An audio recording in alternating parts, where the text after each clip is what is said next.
Yes, તો મિત્રો પાછા હવે હળવા ફૂલ થઈને ગોઠવાઈ જઈએ. જે લોકોને એકદમ પેલું કહે ને કે આપણે ઘરનો ડાયરો છે એટલે અહીંયા ગાદલાનો લાભ લેવો હોય, કારણ કે અગાસીએ સુવાની મજા અલગ હોય. અગાસીએ લોકો પથારી છે એ કલાક પહેલા એટલે જ કરતા હોય જેથી એની ઠંડકનો અહેસાસ લઈ શકે. અને હિમાલયમાં આડોડતા એવી રીતે આમથી આમ ઠંડક માટે છે ને હાથ આમ આમ આમ કરે. એટલે એ ખાસ તમારે જો અહીંયા બેસવું હોય તો બધી છૂટ છે. અને હવે આપણે સાહેબશ્રીને સાંભળી અને આ ઐતિહાસિક પળ માણીએ, કારણ કે આવી બધી ઘટનાઓ જૂજ થતી હોય કે રૂબરૂ મુલાકાત અને એમના શબ્દો આપણા કાને પડે. આપકી જોરદાર તાલીઓ કે સાથ શાહબુદ્દીન રાઠોડ.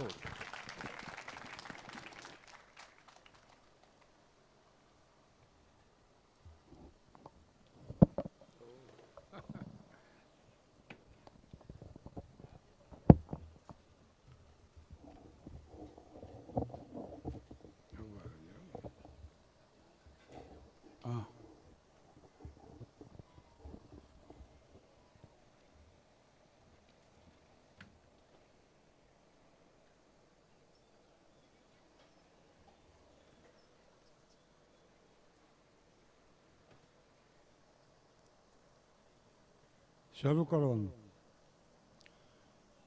હાલો. દયાળુ છે તમે માંગો ને માંગો તોય દેવાનું. વગર માંગે પ્રભુએ આપવાની ટેવ રાખી છે. દુઃખોને હંમેશા એકલો હું સંઘરી લઉં છું. ખુશીને મેં હંમેશા વેચવાની ટેવ રાખી છે. કરો કાંઈ દિલરૂબાને જો સજા તો રાગમાં કરજો. કતલ બોલ બોલની કરવી હોય તોય બાગમાં કરજો. નસીરી જોઈ શક્યો પણ તમને ખૂબ ચાહ્યા છે. કરો જો ભસ્મ મુજને તો પ્રણયની આગમાં કરજો. માઇક ટેસ્ટિંગ માટે બોલું છું.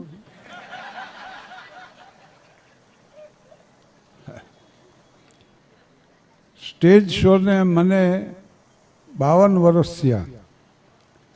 52 વર્ષ પહેલાં એવી ધૂન મનમાં સવાર હતી કે મર્યાદાનો સ્તર ઊંચામાં ઊંચો રાખે.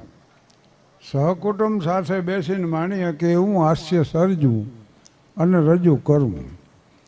અને મેં એ પ્રયાસ શરૂ કર્યો. આજની તારીખે એ પ્રયાસ જ છે. બીજી બાબત એમાં એ કે જીવતરની વાતો વણી લેવી. અને ત્રીજું, જીવનના સાદા સત્યોને બહુ હળવાશથી રજૂ કરવા. એક જણો મને કે આ મારે સારા કામમાં થોડાક પૈસા વાપરવા, શું કરું? મેં કે જેના ઉછીના લીધા એને દઈ દો.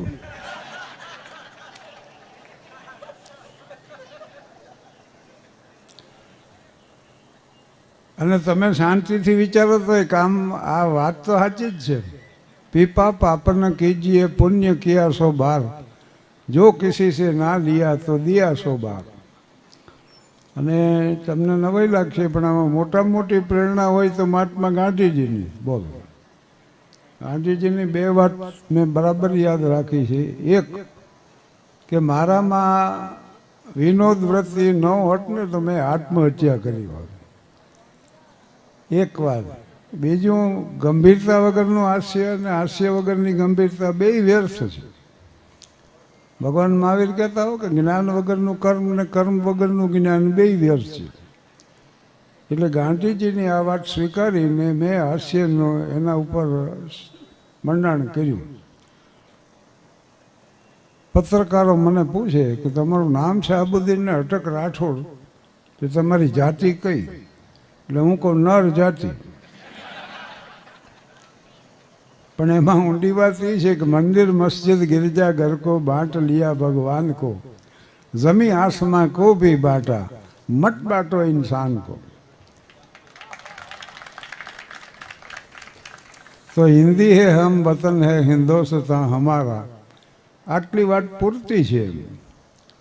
ફળમાં મને કે તમને શું ભાવે? મેં કીધું ઉધાર મળે છે હું કેસર કેરી ખાઈ, પછી કેળાથી ચલાવી લે.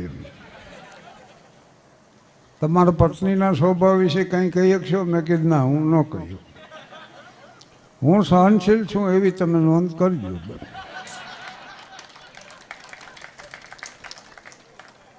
અબ્રાહમ લિંકન છે ને, સેક્રેટરીને એક નોટ કરાવતા. એક બાઈ વચ્ચે કાંઈક ને કાંઈક બોલ્યા કરે.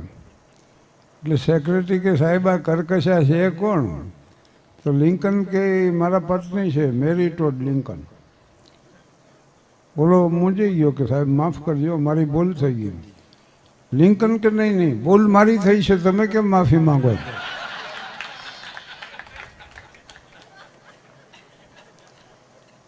અને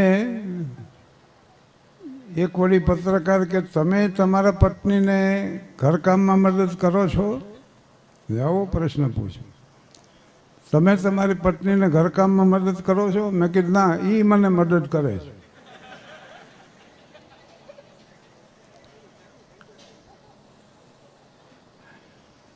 અને આપણે શું થયું છે, આપણા દેશમાં ખરેખર હાસ્યની અવગણના થઈ છે.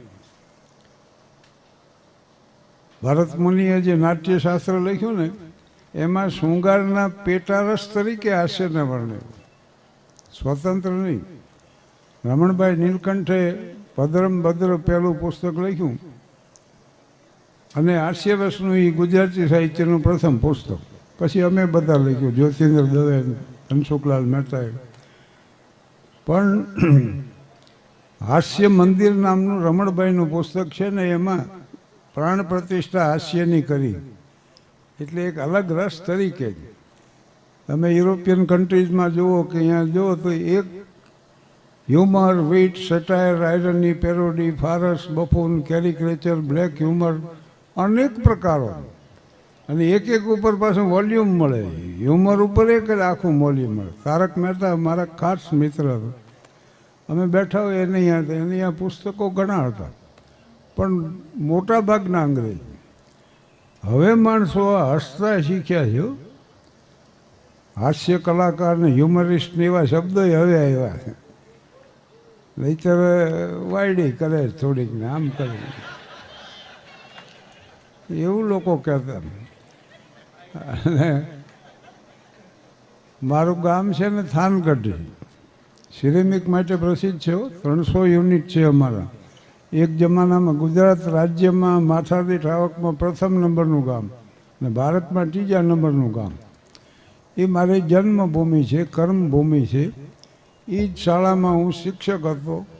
એટલે જ્યાં હું ભણતો ને ત્યાં હું શિક્ષક તરીકે સર્વિસ મળી. એટલે 13 વર્ષ શિક્ષક રહ્યો, 25 વર્ષ હું પ્રિન્સિપાલ હતો.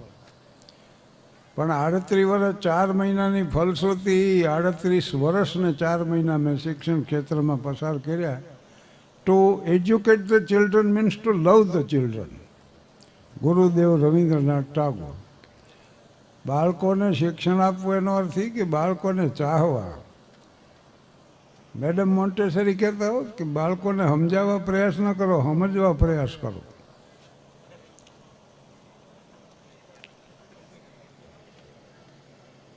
આપણે કંઈક વહેલું શરૂ કરી દીધું.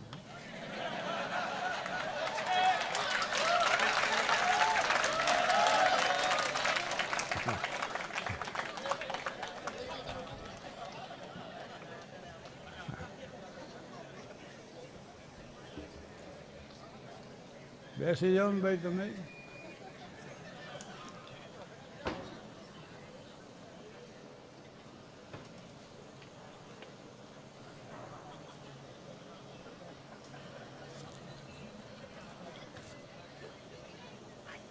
અને મોટા ભાગે છે ને અમારી વાતો યુવાનોથી શરૂ થાય. અને અહીં તો મોટા ભાગના યુવાનો, વૃદ્ધો છે, મુરબ્બીઓ છે. વૃદ્ધ શબ્દ બહુ સારો છે. જ્ઞાનમાં, અનુભવમાં, સમજણમાં જે વૃદ્ધિ પામ્યા છે ને એનું નામ વૃદ્ધ છે. અને એમ ન થયું હોય તો બીજો શબ્દ ઘરડા છે. ઘરડમાં જેના જીવતર પડી ગયા હોય ને ઘરડા. જબ્બાનું બટન બંધ હોય ને માથું નાખી દે, પછી ફરે આખા ઘરમાં, ક્યાં મરી ગયા હોવ. એ વૃદ્ધનું લક્ષણ નથી. પણ યુવાનની એક અદ્ભુત અવસ્થા છે. દિમાગમાં છોડા ઉડતા હોય ને ભુજાઓમાં બળ હોય ને, અને હૈયામાં મરી ફીટવાની તમન્ના હોય ને, પ્રેમના ઉપરા દીમાં 3 વાર અહીં સુધી આવીને હેઠા બેસી જાય. આનું નામ યુવાની છે ભાઈ. અને મને તો જુવાનીઓ માટે પહેલેથી જ લાગણીઓ. કારણ કે ભોળા હૃદય ના હોય.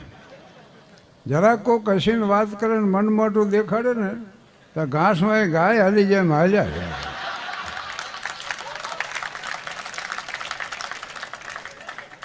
કોકના સામાન મડે ઉપાડવા,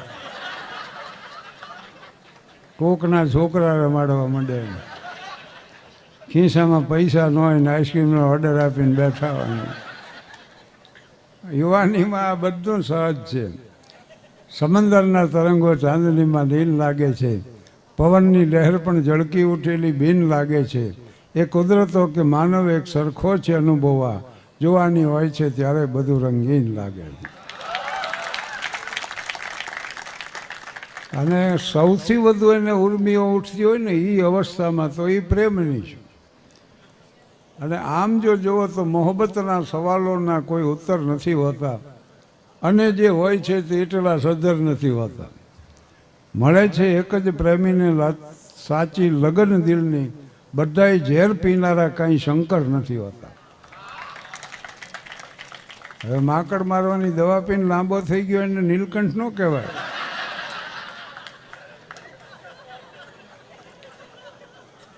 અને આ અવસ્થા ને એમાં જવાનીઓ ઘણા વળી કાગળ પત્ર લખતા થઈ જાય છે.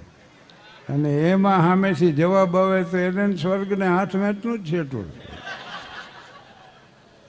એક વળી ઇંગ્લિશ મીડિયમમાં ભણેલો હતો, એને લવ લેટર લખ્યો, my darling, I am ready to put my head into the mouth of lion, but today I am not able to meet you because it is raining and I have no umbrella.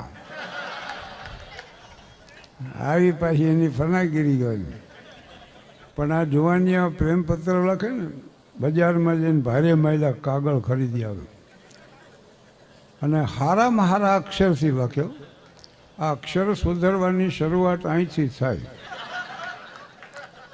માસ્તરોએ માથા પછાડ્યા હોય તેથી ન સુધરે.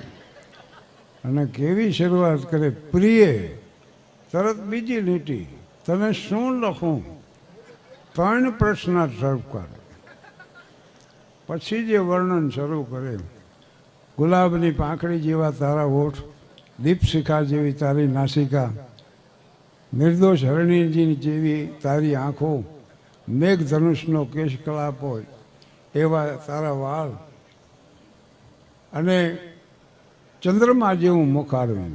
પ્રિય પ્રિય તને શું લખું. આમ કરી કરીને 5 પાના ભરી દે. હવે ડાબી કોર વળી ડ્રોઈંગ પેઇન્ટિંગ થોડુંક ફાવતું હોય ને તો ભાઈ સરોના વૃક્ષો ચિતર્યા હોય ને, અહીં બરફના પારડો ને, આગળ વળી સરોવર ને, સરોવરમાં એક હોડી ને, હોડીમાં 2 બેઠા હોય. આમાં ત્રીજું તો કોઈ હોય જ નહીં. આવા અને એમાંથી પાછો એનો જવાબ આવે પછી તો એને અદ્ભુત થઈ જાય. અને એના ભાવમાં ફેરફાર બહુ થઈ જાય. હક પણ હાંતાની વાત હાલતી હોય ને તો એ ખુશાલ હોય. વળી પછી વાંધો પડે તો દમણ કોઈ નિહાકા મંડે નાખો, કહ દો કોઈ ના કરે યહાં પ્યાર, इसमें खुशियाँ है कम बेशुमार है गम, एक हंसी और आंसू 1000. હા બેસો ભાઈ. એટલે આ યુવાનોની અવસ્થા છે. અને અમારા સ્થાનમાંથી પાત્રો મને એટલા મળ્યા છે કે હજી બહારગામ તપાસ નથી કરવી પડી. અમે તળાવની પાળે સ્થાનમાં બેઠા હતા, એમાં અમારો એક મિત્ર આવ્યો, વિઠ્ઠલ એનું નામ. વિઠ્ઠલ આવતા મેં ધીપકે ચડી ગયો, બોલો રોવા માંડ્યો, સાનો રહેની કોઈ વાત નહીં. અમને ફાળ પડે કે મને શું થયું હોય છે. 3 અડધી ઉધાર ચા મંગાવી, પહેલી વિઠ્ઠલને પીવડાવી. પછી મેં એને પૂછ્યું કે લ્યા શું કામ આટલો બધો રોવે. તો કે હું જેટલી કન્યા પસંદ કરી હું મારી બાદ હળ દઈ ના પડે. હું કન્યા પસંદ કરું મારી બાદ ના પડે. માં જનેતા ઉઠીને મારી ચડતી દેગડી એમ પાણો નાખે. એટલે મેં એને સલાહ આપી. અરે મેં કીધું તારી બા જેવો દેખાવ હોય, એવો સ્વભાવ હોય, એવા કપડાં પહેરતી હોય એવી કન્યા પસંદ કરી. મને કે મેં કીધું મારા બાપા ના પાડે.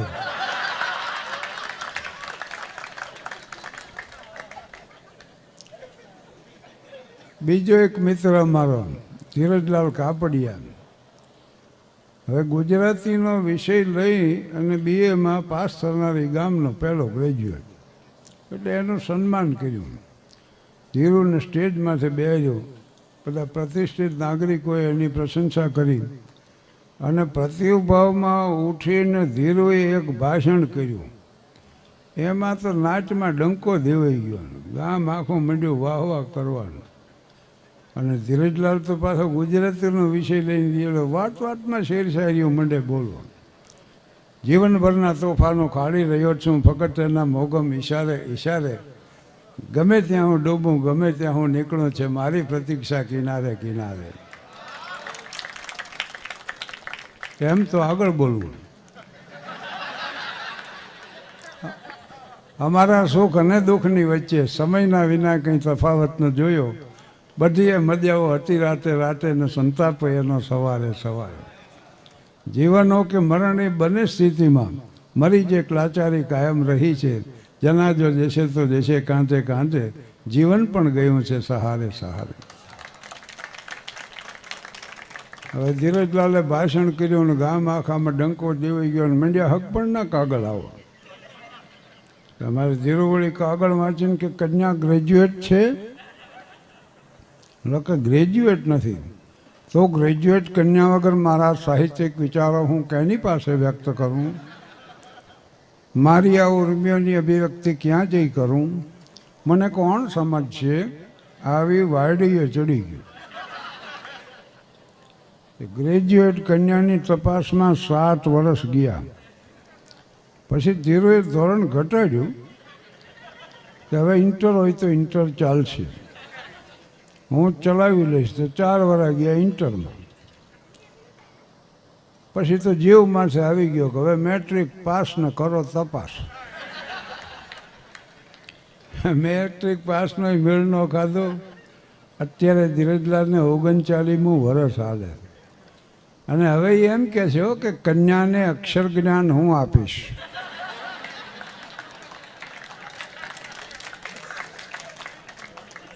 કન્યાને અક્ષર જ્ઞાન હું આપીશ પણ મને ડાળે વરગાડો.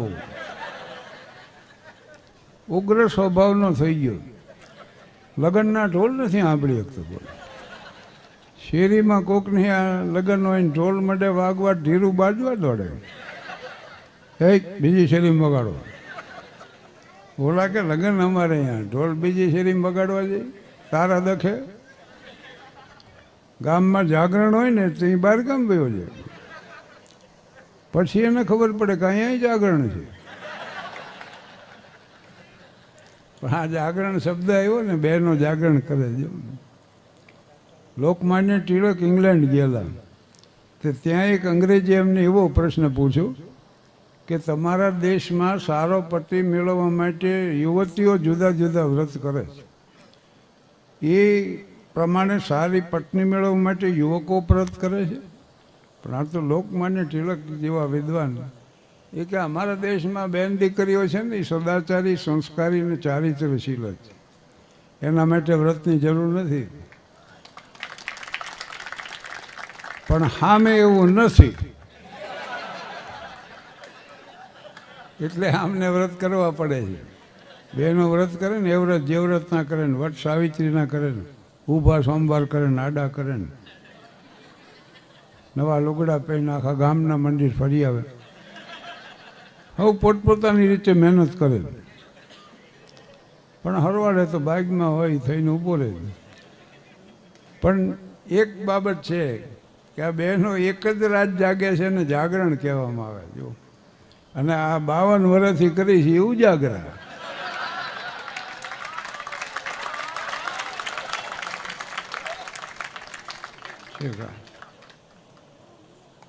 પાણી ફેરવવા આવ્યા. આમાં તો ખંખોરીઓ ખાઈ લેવાય. હું નીચે અહીં મૂકી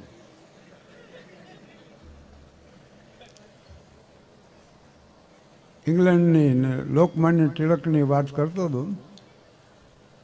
આજે હાઈકોર્ટમાં જેના ઉપર કેસ આવ્યો હતો ને ટિળક મહારાજ ઉપર, આજે એનો ફોટો જ ત્યાં સ્વરાજ માતા જન્મસિદ્ધ અધિકારાએ આણીમે ગેતનાર આ ભાવનાનો પ્રચાર કરવા બદલ 6 વર્ષની આંદામાનની કાળા પાણીની સજા બ્રિટિશ સલ્તનતના મેજિસ્ટ્રેટે ફરમાવી. પણ એને એક શરત કરી કે જો માફી માંગી લ્યો તો તમે મહારાષ્ટ્રમાં રહી શકશો, અને માફી નહીં માંગો તો આંદામાનમાં કાળા પાણીની 6 વર્ષની સજા ભોગવવી પડે.